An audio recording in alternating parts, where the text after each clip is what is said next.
নমস্কার, আমি বিক্রম। অজানা ভৌতিক রহস্য চ্যানেলে আরও একটি নতুন এপিসোডে আপনাদের সবাইকে স্বাগত। আজ আমি আপনাদের সাথে একটি সত্য ভৌতিক ঘটনা শেয়ার করব। ঘটনাটা ঘটেছিল আমার এক সাবস্ক্রাইবারের সাথে। উনি আমাকে গল্পটা যেভাবে লিখে পাঠিয়েছেন আমি আপনাদের ঠিক সেইভাবেই শোনাচ্ছি। আশা করি গল্পটা ভালো লাগবে। এসএসসি পরীক্ষা শেষ, কি করব ভেবে পাচ্ছিলাম না। তাই একদিন আম্মা বলল, চল সইয়ের বাড়ি থেকে বেরিয়ে আসি। তাই আমি, আম্মা, বদরুল, হাদিমামা সবাই মিলে কিশোরগঞ্জের পান্ডুকিয়া আম্মার সইয়ের বাড়ি বেড়াতে গেলাম। হই হই করে দিনগুলো খুব ভালোই কাটছে। এর মাঝে একদিন ওই এলাকায় মাইকে প্রচার হচ্ছে যে যাত্রা হবে, তাই আমরা খুবই উৎফুল্ল। রাতে আমি, মামা নয়ন ভাই, স্বপন, শরীফ আরও 3জন মিলে রওনা হলাম। মোটামুটি 3-4 কিলোমিটারের রাস্তা, আর মাঝে নাকি আবার একটা নদী পার হইতে হবে। প্রচণ্ড শীতকাল, খোলা গলায় গান ছেড়ে নদীর পাড় দিয়ে চলছি। পাশের ঘন কাশবনের ফাঁক দিয়ে মাঝে মাঝে 1 জোড়া 2 জোড়া চোখ এসে উকি দেয়। উকি দিয়েই শিয়ালগুলো পাশের ঝোপে হারিয়ে যায়। মামা বলল, শিয়ালেরা রাত্রে নদীর পাড়ে আসে কাঁকড়া খাওয়ার জন্য। আমরা মূল নদীঘাটে এসে পৌঁছালাম। দেখি মাঝি নাই, কিন্তু নৌকাটা আছে। আমরা মাঝি ভাইকে ডাকাডাকি করতে লাগলাম। কিছুক্ষণ পর মাঝিকে দেখলাম কাশবন থেকে বেরিয়ে আসলো। তারপর আমরা নদী পার হলাম আরও 1 কিলোমিটার। এবার কিন্তু সোজা কাশবনের ভিতর দিয়ে যেতে হবে। সে এক ছোট্ট সরু রাস্তা, বোঝাই যাচ্ছে এটা একটা কাশবনই ছিল। মানুষ হাঁটতে হাঁটতে কিছুটা রাস্তা হয়েছে। 2 ধারে কাশের জন্য 2 পাশে কিছুই দেখা যাচ্ছে না, শুধু সামনে আর পিছনেই দেখা যাচ্ছে। কিন্তু সামনে আর পিছনে 2 পাশে শুধু অন্ধকার আর অন্ধকার, কেননা চাঁদের আলো এত নিচে এসেই পৌঁছাচ্ছে না। আমরা সবাই হাঁটছি তো হাঁটছি। কুয়াশা পড়ে 2 পাশের কাশগুলো কিছুটা নুয়ে পড়েছে, ফলে হাঁটার সময় আমাদের মুখে এসে লাগছে। খুবই বিরক্তিকর একটা ব্যাপার। অনেকক্ষণ যাবৎ আমি একটা ব্যাপার খেয়াল করলাম যে কিছুক্ষণ পরপরই কাশবনের ভিতর একটা শব্দ হচ্ছে। শেষবার যখন শব্দটা শুনলাম তখন আমার মনে হলো কিছু একটা আমাদের সাথে সাথে চলছে। আর কিছুক্ষণ পর পর শব্দটা শুনিয়ে কি বোঝাতে চাইছে বুঝলাম না। তবে একটা অদ্ভুত ব্যাপার হলো, একটা নির্দিষ্ট সময় পরপর একই শব্দ শোনা যাচ্ছে। বন জঙ্গল পরিষ্কার করে সামনে যাওয়ার যে শব্দটা ঠিক সেই রকম। আমি কিছুটা ভয় পেয়ে গেলাম, তবে কারোর কাছে কিছু বললাম না। সোজা সামনে হাঁটছি। থেকে থেকে শব্দটা আমি ঠিকই শুনতে পাচ্ছি। একটা জিনিস খুব অদ্ভুত লাগছিল যে সবাই কেমন জানি নির্বিকার, কেউ কিছু শুনতে পাচ্ছে না। তাহলে আমি কি কোনো ভুল শুনছি? মানুষের চেঁচামেচি শোনা যাচ্ছে। আমি আর মামা ছাড়া আর বাকি সবাই দেখি দৌড় দিল। আমরা পিছনে পিছনে দৌড় লাগালাম। মোটামুটি সামনেই বসলাম। সবাই চিৎকার চেঁচামেচি করছে। এর মাঝে আয়োজকদের একজন এসে বলে গেল চুপ করার জন্য, এখনই নাকি যাত্রা শুরু হবে। 5-10 সেকেন্ড চুপ ছিল, আবার চিল্লাচিল্লি। এবার স্থানীয় চেয়ারম্যানের অনুরোধ, সবাই চুপ। বাদ্যযন্ত্র বেজে উঠল। ওইদিকে স্টেজে যাত্রাপালা হচ্ছে। সব দর্শকেরা চুপ করে বসে বসে দেখছে। মুহূর্তের মাঝেই হাজার হাজার মানুষ দৌড়াদৌড়ি শুরু করলো। শরীফ, স্বপন বলল, মামা দৌড় দেন, বিরাট মাইল লাগবে, এই এলাকা খুবই খারাপ। আমরাও দৌড় লাগালাম। শরীফ, স্বপনরা সামনে দিয়ে, আমরা পিছনে। দৌড়াতেছি, পিছন দিয়ে ধর ধর আওয়াজ আসছে, জইলারে ছাড়িস না। এই রকম হাজারো চিৎকার কানে ভেসে আসছে। পিছনে তাকিয়ে দেখি হাজারো মানুষ দিক বেদিক হয়ে দৌড়াচ্ছে। আমরা তখন রাস্তা ছেড়ে কাশবনের ভিতর দিয়া হামাগুড়ি দিয়ে দিয়ে আগাচ্ছি। মামার জুতো ছিঁড়ে গেছে। বেচারা ওই জায়গায় বসে জুতার জন্য শোক করা শুরু করলো। আমরা মামাকে ধরে টেনে হিজড়ে ভিতরে যাচ্ছি। ধীরে ধীরে ধর ধর আওয়াজটাও স্তিমিত হয়ে আসছে। আমরা নদীর পাড়ে এসে দাঁড়ালাম। হালকা চাঁদের আলো, ঘাটে কেউই নেই। সহজেই বুঝতে পারলাম ভয়ে কেউ এদিকটায় আসেনি। শরীফ বলল, এখানে দাঁড়ানো মোটেও নিরাপদ নয়, যে কোনোভাবেই নদী পার হতে হবে। আমি আবার সাঁতার জানি না। মামা বলল, ভাগ্নে তুমি আমার কাঁধে ওঠো। আমি রাজি হলাম না মোটেও। আমি সারা জীবন সব জায়গায় মাতব্বরি করতাম, শুধু পানি ছাড়া। কেননা হাজার চেষ্টা করেও যে সাঁতারটা শিখতে পারলাম না। আমার সবসময় ভয় বেশি পানিতে গেলে নিচ দিয়ে যদি কেউ টান দেয়। সবাই আমাকে অনেক বোঝানোর পরও রাজি হলাম না। সবাই নদীর পাড়ে দাঁড়িয়ে আছি। একটা অজানা আতঙ্ক সবার ভিতরে কাজ করছে। সবাই একটু ছড়ানো ছিটানো থাকলেও দেখলাম মুহূর্তের মাঝে একসাথে জড়ো হয়ে গেল। শব্দটার উৎপত্তি বোঝার চেষ্টা করতে লাগলাম। এর মাঝে শুনলাম আল্লাহু আকবার। কাশবনের ভিতর দিয়ে যে রাস্তাটা চলে গেছে সেদিকে একটা ক্ষীণ আলোর রেখা কাশবনের উপর দিয়ে দেখা যাচ্ছে। আমরা সবাই সেদিকে তাকিয়ে রইলাম। আলোর তীব্রতা এবং শব্দের তীব্রতা বেড়েই চলেছে। সবাই একদৃষ্টিতে ওই দিকে তাকিয়ে আছি। দেখি দুইজন মানুষ ওই কাশবনের পথ দিয়ে বের হয়ে আসছে। দুইজনের হাতে দুইটি হারিকেন। পিছনে চারজনে কাঁধে করে একটি খাটিয়া নিয়ে আসলো, সাদা কাপড়ে ঢাকা। বুঝলাম কোনো লাশ নিয়ে এসেছে।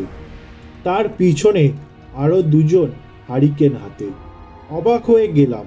সবাই সালামের জবাব দিলাম। সবার চোখে মুখে উৎকণ্ঠা স্পষ্ট। আমি একটু আগ বাড়িয়ে গিয়ে জিজ্ঞাসা করলাম, কি ব্যাপার বলুন তো? সবচেয়ে বৃদ্ধ যে লোকটা, সে বলল, মৃত ব্যক্তিটি হলো এই এলাকার জামাই। শ্বশুরবাড়িতে এসেছিল। সাপের কামড়ে সন্ধ্যায় মৃত্যু হয়েছে তার।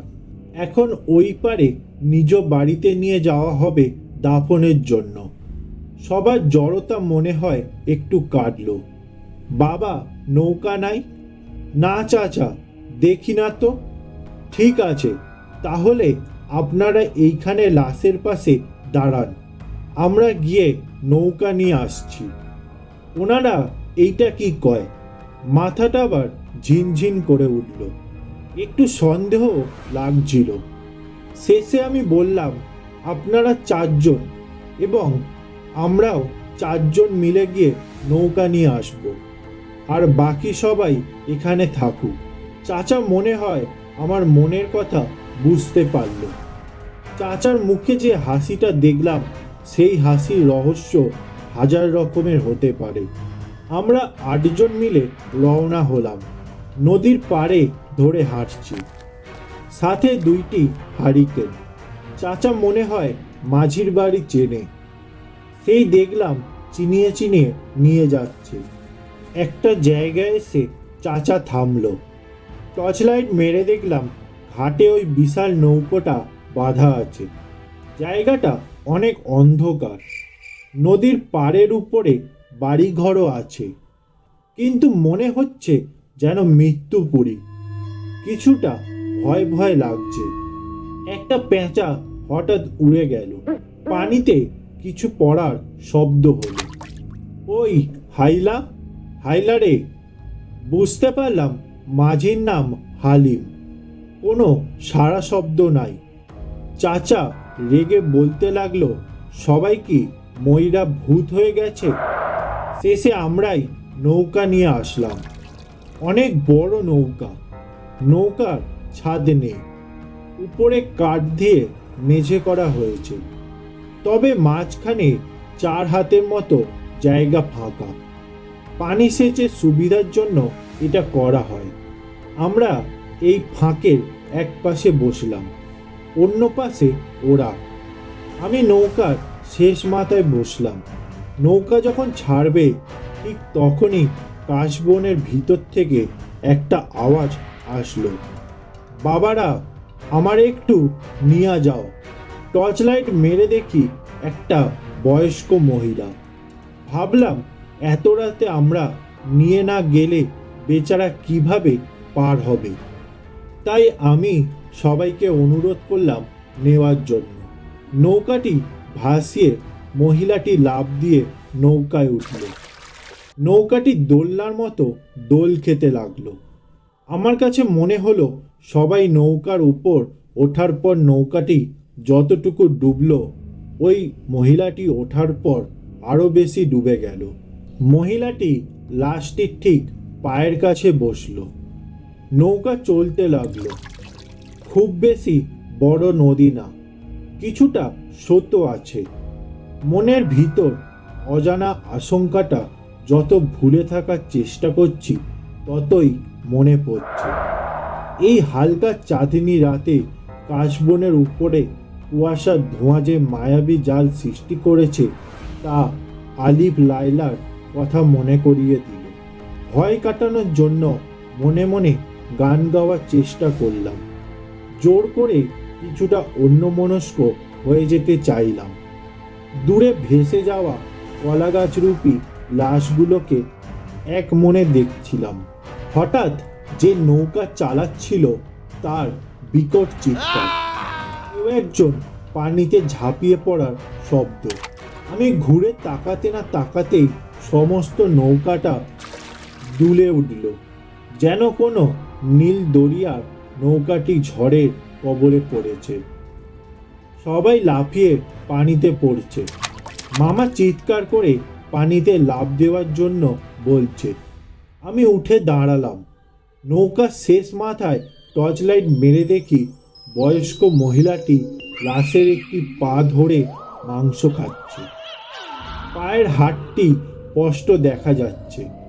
মহিলাটির মুখে আলো পড়তেই আমার দিকে তাকিয়ে রইল। চোখ থেকে লাল আলো বিচ্ছরিত হচ্ছে। মুখে রক্তের দাগের মতো এবড়ো খেবড়ো মাংস ল্যাপটানো। বীভৎস দৃশ্য। খুব বমি আসতে লাগলো। আমি জোর করে চেষ্টা করছি সব কিছু আটকিয়ে রাখতে। তীরের দিকে তাকালাম। বুঝতে পারছি এতটুকু সাঁতার দিয়ে পার হওয়া আমার পক্ষে সম্ভব। সবাইকে দেখলাম চিৎকার করছে আর দৌড়াচ্ছে। আমি বয়স্ক মহিলাটির দিকে টর্চ মেরে দাঁড়িয়ে রইলাম। মহিলাটি আমার দিকে তাকালো এবং উঠে দাঁড়ালো। সঙ্গে সঙ্গে আমি ঝপাত করে জলে ঝাঁপ দিলাম। যতক্ষণ পারলাম সাঁতার কাটতেই থাকলাম। শেষে মাটি হাঁটুতে ঠেকলো।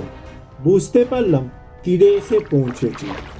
তারপরই দৌড় লাগালাম।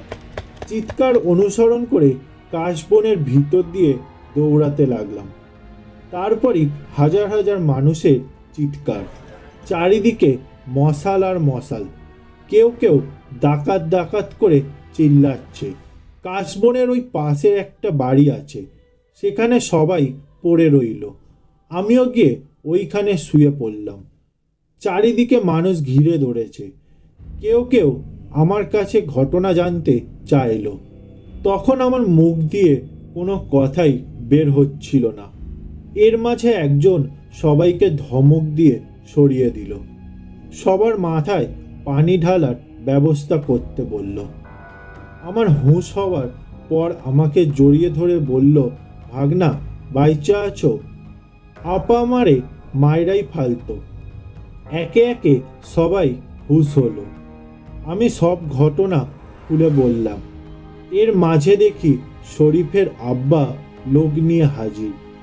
কেউ কেউ নদীর পাড়ে যাওয়ার সাহস দেখালো। শেষে আমি সবাইকে নিয়ে নদীর পাড়ে গেলাম, কিন্তু সেখানে গিয়ে দেখি নৌকা নাই। আমরা স্রোতের অনুকূলে হেঁটে যাচ্ছি। সবাই চিৎকার করে উঠল, এই যে নৌকা। দেখলাম শুধু কঙ্কালটাই আছে। এর মাঝে একজন বলে উঠল, দেখি তো মাটিতে কারোর পায়ের দাগ আছে কিনা। আমরা নদীর পাড়ে কোনো পায়ের দাগও দেখতে পাই। শেষে ওই কঙ্কালটিকে মাটিতে দাফন করা হলো। এই ছিল আজকের সত্য ভৌতিক ঘটনা। গল্পটা ভালো লেগে থাকলে লাইক, শেয়ার ও কমেন্ট করে দেবেন। এই রকম সত্য ভৌতিক ঘটনা শোনার জন্য অবশ্যই চ্যানেলটা সাবস্ক্রাইব করে দেবেন।